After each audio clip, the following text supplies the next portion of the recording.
இருக்கிறாங்க. நோன்பு சிலருக்கு விதிவிலக்கு இருக்கிறது. சிலர் ரமதான்ல விட்டுட்டு பின்னால கதா செய்யணும். அப்படியான விதிவிலக்கானவர்களும் இருக்கிறாங்க. ஒரு கர்ப்பிணி பெண்ணோ பாலூட்டுகிற பெண்ணோ நோன்பு வைக்க அச்சமாக இருந்தால் ரமதானில் விடலாம், பின்னால கதா செய்யணும். கதா என்பது உண்டு.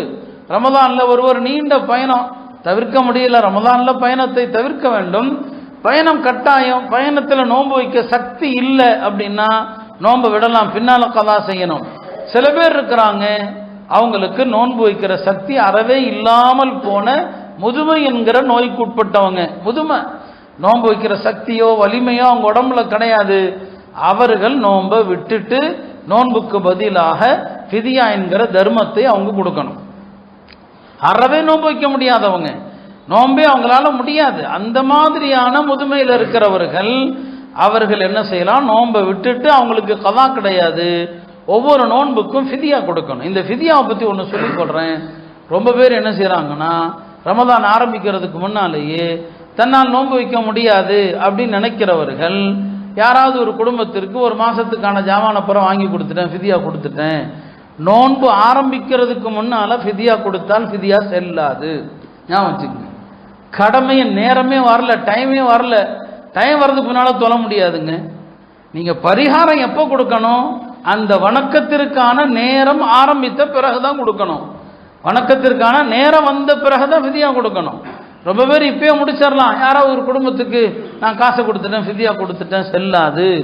சில இமாம்களிடத்துல அவர் அன்னன்னைக்கு தான் கொடுக்கணும். இன்னைக்கு ஃபர்ஸ்ட் நோம்பு அன்னைக்கு இன்னைக்குரிய ஃபிதியா அன்னைக்கு கொடுக்கணும், சரிங்களா? சில இமாம்கள்ட்ட அது ஒரு 600 கிராம், ஹனஃபி மதுஹப்ல 1600 கிராம், அப்படியே என்னங்க 3 மடங்கு அதிகம். அதில் அப்போ அவங்கள்ட்ட ஒவ்வொரு நாளும் கொடுக்கணும், அப்போ தான் செல்லும். ஹனஃபி மதுஹப்ல ரமதான் பிறை கண்ட பிறகு, ரமதான் நோன்பு ஆரம்பித்த பிறகு என்ன செய்யலாம், 30 நாளைக்குமே சேர்த்து கூட கொடுக்கலாம், 30 நாளைக்கும் சேர்த்து கொடுக்கலாம். ஒரு நோன்பு ஆரம்பித்த பிறகு தான் இந்த ஃபிதியாவை கொடுக்கணும்.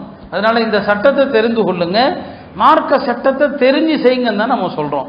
இதை நாம் சொன்னால் கடிந்து கொள்வதாக நினைக்கிறாங்க. சட்டத்தை தெரியாமல் நீங்கள் செய்கிற அமல்கள் பூரா வீணாக போயிடும், அதெல்லாம் காட்டில் பறக்க விட்ட புழுதியாக போயிடும். எந்த வணக்கத்தையும் மார்க்கத்தில் அதற்குரிய நிபந்தனைகள் என்னவோ அந்த நிபந்தனைகளோடு நிறைவேற்றினா செல்லும், இல்லைனா செல்லாது. நீங்கள் இப்போவே உங்கள் ஃபிதியாவாக 10,000 அல்ல 10 லட்சம் கொடுத்தாலும் செல்லாது. ரமதான் பிறை கண்ட பிறகு உங்களுடைய ஒவ்வொரு நோன்புக்கான ஃபிதியா என்ன, ஹனஃபி மதுஹப்ல சதகத்துல் ஃபித்ர் அளவுக்கு 1600 கிராம் கோதுமையோ அதன் மதிப்புள்ள பணத்தையோ கொடுக்கணும். அல்லது காலை மாலை இருவேளை வயிறார சாப்பிட கொடுக்கலாம், காலையிலையும் மாலையிலையும், இப்படியும் செய்யலாம். பணமாக கொடுக்கலாம், தானியமாக கொடுக்கலாம். மொத்தத்தில் அந்த ஃபிதியா என்ன என்பதை தெரிந்து அதன் சட்டங்களை மதித்து கொடுக்கலாம். ஆக இவங்க நோன்பு விடலாம். சில வாழ்நாள் நோயாளிகள், வயதில்லை ஆனால் நோயாளி, அவரால் நோன்பு வைக்க முடியாது, அந்த நோய் காலத்துக்கும் குணமாகாது, காலத்துக்கும் குணமாகாது, அவர்கள் நோன்பு விடலாம். மற்ற எல்லாரும் நோன்பு வைக்கணும். ரமதான்ல இடையில நோன்பு ரொம்ப முடியாமல் போனால் விட்டுட்டு கதா செய்யணும். எல்லாருமே நோன்பு வைத்தாக வேண்டும். ரமதான்ல ஒரு நோன்பை விட்டு காலம் முழுக்க நோற்றாலும் அவர் அதை ஈடு செய்ய முடியாது. சில இமாம்கள் சொன்னாங்க, ரமதான்ல ஒரு நோன்பு விட்டா அதுக்கு பதிலாக 1 மாதம் கதா செய்யணும்னு சொல்லி 1 மாதம் நோன்பு வைக்கணும்னு சொன்னாங்க. இமாம் சயீத் பின் முஸைப் ரஹ்மத்துல்லாஹி அலைஹி ஒரு ஹதீஸில் வருது, ஹாக்கிம்ல வருது, நபி ஸல்லல்லாஹு அலைஹி வஸல்லம் சில நரக காட்சிகளை அப்பப்போ பார்ப்பாங்க கனவுல. மேராஜில் சில காட்சிகளை பார்த்தாங்க, கனவுல அவங்க பார்த்துக்கிட்டே இருப்பாங்க, சொர்க்கத்தையும் நரகத்தையும். ஒரு நாள் சொன்னாங்க, நான் நரகத்தை பார்த்தேன், அந்த நரகத்தில் ஒரு கூட்டத்தை நான் கடந்து போனேன், அவர்கள் தலைகீழாக தொங்க விடப்பட்டிருக்கிறாங்க, அவர்களுடைய வாய்களில் இருந்து ரத்தம் கொப்பளிக்கிறது. நான் கேட்டேன், இவர்கள் யார் என்று கேட்டேன்.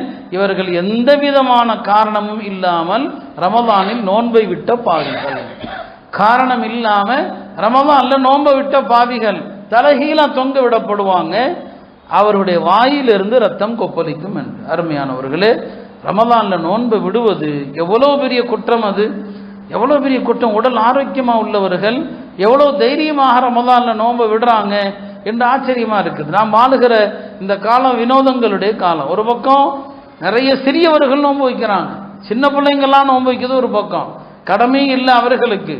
ஆனால் இன்னொரு பக்கம் கடமையான பலர் எந்த காரணமும் இல்லாமல் கஷ்டம் இருக்க தான் செய்யும். நோன்பு எந்த வணக்கத்தில் கஷ்டம் இருக்காது? ஹஜ்ஜுனா அதில் ஒரு கஷ்டம் இருக்க தான் இருக்குது. கஷ்டத்தை தாங்கி தான் ஆகணும். மார்க்கம் கடமையாக்கி இருக்கிற வணக்கங்களே அதற்கு பேரே மார்க்கத்தில் தக்லீஃப். தக்லீஃப்னா என்ன? அதை செய்யும் போது கஷ்டம் இருக்க தான் செய்யும். அப்போ கஷ்டம் அறவே இல்லாமல் இருக்காது. சில கஷ்டங்களுக்கு மார்க்கம் விதிவிலக்கு கொடுக்கும். இத்தகையவர்கள் நோன்பை விடலாம் என்று. எனவே அருமையானவர்களே, ரமதானுடைய நோன்பை விடுறது பெரிய பாவங்கள்ல மிகப்பெரிய பாவம். ரமதான்ல நோன்பு வைக்காம தயவு செய்து இருக்காதீங்க. நோன்பு கட்டாயம் வச்சாகணும். ஆக ரமதானுடைய இந்த மாதத்தினுடைய நோன்பை நாம தவற விடக்கூடாது. வாழ்க்கையில் அல்லாஹ் இன்னொரு சந்தர்ப்பத்தை நமக்கு தருகிறான். இன்னும் சில நாட்களில் நாம் அதை நெருங்கி கொண்டிருக்கிறோம். கடந்த ஆண்டு நம்மோடு இருந்த எத்தனையோ பேர் இந்த ஆண்டு இல்லை இல்லையா? அல்லாஹ் நமக்கு பல ரமதானுகளை அடைகிற வாய்ப்பினை தரட்டும். அல்லாஹ் மீண்டும் ஒரு வாய்ப்பை தந்திருக்கிறான். இந்த ரமதானையும் நாம் பாழாக்கி விடக்கூடாது.